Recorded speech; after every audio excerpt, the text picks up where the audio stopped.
Hello, and welcome to another From the Garden Gate. This is a cooking one. I'm doing more preserves. I've done a lot this time. And so today we're doing quince and cranberry jelly. And because it's in a jelly, it has to be in 2 stages.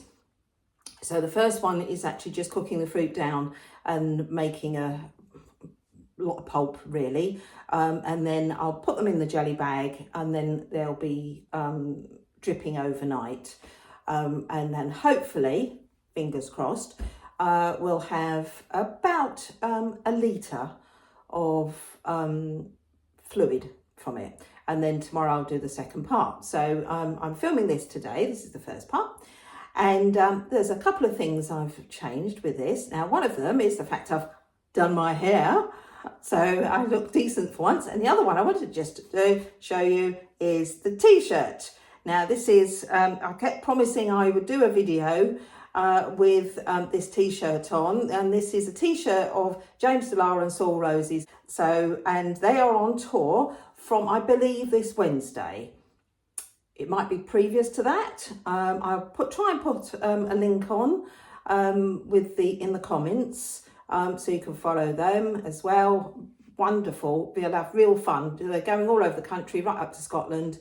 And I think the closest to here is Cambridge. So yeah, they're all about the country. They're on Facebook. Just look them up, and you'll have a wonderful evening. So on to this. So the first thing I will do, we grow quince. They happen to be a big tree in the garden when we came here. And it's just, we just leave it to it. We don't do anything to it. And it just produces amazing size quince. These are huge. Some of these are over nearly 700 grams each, as well. And so I've got 4 or 5, I'll take a photo of it, 5 quince there. These are some windfalls that I've got left. You're supposed to use Bramleys, but these have been cooking down well. I just did yesterday a apple and pear jam. I use this for like pork instead of applesauce. And I've also used it, I believe, with the tomatillo. As this is a tomatillo chutney I did the day before on those. So all this includes is the quince, which I'm just going to chop up roughly. The apples, they've all been washed, and I'm going to chop up roughly. And then a frozen bag of cranberries, which I've actually defrosted overnight. Not quite as much as it says in the recipe, but it'll give it some colour. And I know cranberries, it'll give a lot of taste to it. Quince are very acid. They look like pears. You can't eat them raw. But the only way you can eat them really is cooked, and you can eat them in a like an apple crumble, like a type thing, mixing the two. They make lovely quince jelly. I did quince and orange jelly last year, and they're just lovely things. But you just keep looking at them, going, "What else can I do with them?" But they're also lovely honey roasted and then put with meat. As well, and preserved in syrup. That was absolutely gorgeous. So yes, please, sister, can you do that again for me? And yeah, they are lovely, but I'm still finding recipes for them really that I can use them at their best.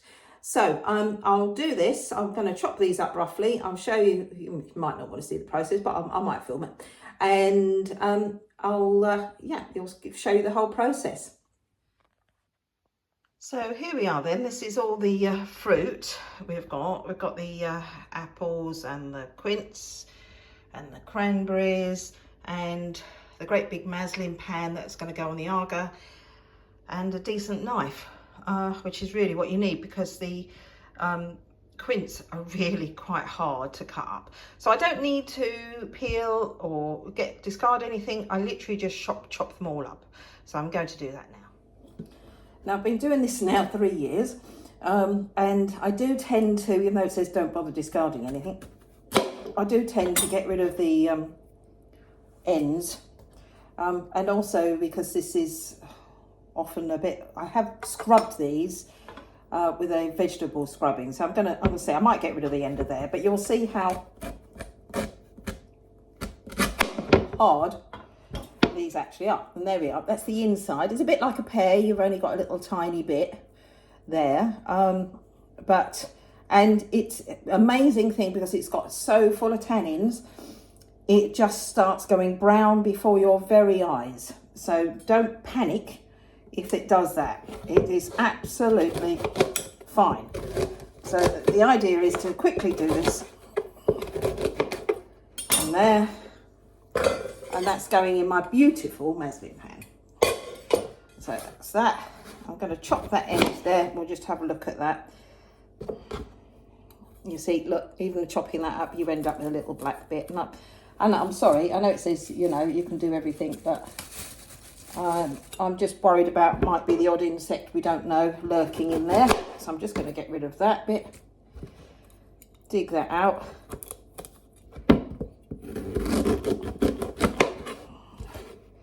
And that's it has actually got pips.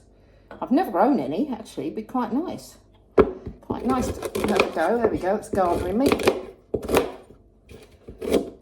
In fact, I'm able to do that. So I might save some pips. I should probably a very bad way of cutting things, but see if I can save some. No, didn't save anything there. Trying to save some seeds now. There we go. There's one whole one there. I'm bound to end up with some more. So, another couple of whole ones there. Yeah, so apart from that, that is it. And then we'll do, and if you see in this pan here, yes, they're already going brown. So that's all I'm going to do. I've saved some seeds. I'm going to chop up these, even though I have. So yes, I'm going to scrub I've scrubbed the apples as well. And you literally do exactly the same thing with the apples. You're going to throw all this lot away afterwards. Some people keep it to make like membrillo. I have tried. It was a complete disaster. I ended up throwing it away because it all went bad. Although I've got a dehydrator now, so it might work better. So that's it. And won't bore you with sitting here chopping them up. But on with the chopping. Okay, so that didn't take me long. That's take about 10 minutes to chop that lot up. And then I've just poured the berries in. They just look so lovely, don't they, like that? And now I'm supposed to cover it with water. Well, I'll put as much water as I can, but of course it's very full. And then I'm going to put it onto the agar to boil until things go soft, really. And yes, I did save some seeds. Here they are. And let's watch out for that and see what happens. I don't suppose they'll do anything at all, but there you go. Let's just give them a go. So on to the next bit, onto the cooker.